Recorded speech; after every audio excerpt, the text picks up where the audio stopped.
Ito ay rated SPG, striktong patnubay at gabay ng magulang ang kailangan. Mukhang tuluyan na ngang mawawala si Rigor sa Katinuan. Hanggang ngayon kasi ay tila takot na takot pa rin siyang lusubin sila nila Ramon at Tanggol sa kanilang bahay. Kaya naman, laking pagtataka nga nila Marites kung bakit sa pag-uwi nila ay pinagsisira nila Rigor at David ang kanilang mga kabinet para ipangharang sa kanilang mga bintana. Ayon kay Marites ay ano na ba daw ang nangyari sa bahay nila? Bakit daw ito ginawa ni Rigor at David? Ngunit imbis na magpaliwanag sila Rigor at David ay bugbog nga agad ang sinalubong nila kay Marites.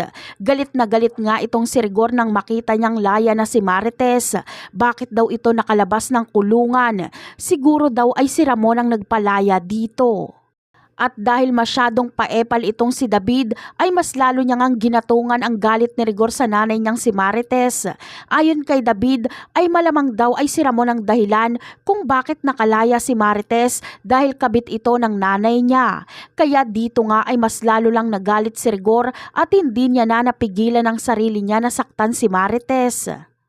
Ito na nga ang karma ni Rigor dahil sa sunod-sunod na kamalasang nangyayari sa kanya ay dito na nga siya tuluyang mawawala sa Katinuan. Unti-unti na siyang nababaliw dahil sa pag-iisip na may kabit si Marites at iniiputan siya nito sa ulo. Dagdag pa ang takot niya sa mga tao sa Sandimas na galit sa kanila at sila Ramon at Tanggol na kahit anong oras na pwede silang sugurin para tapusin. At yan ang aabangan natin sa susunod na episode. Bye!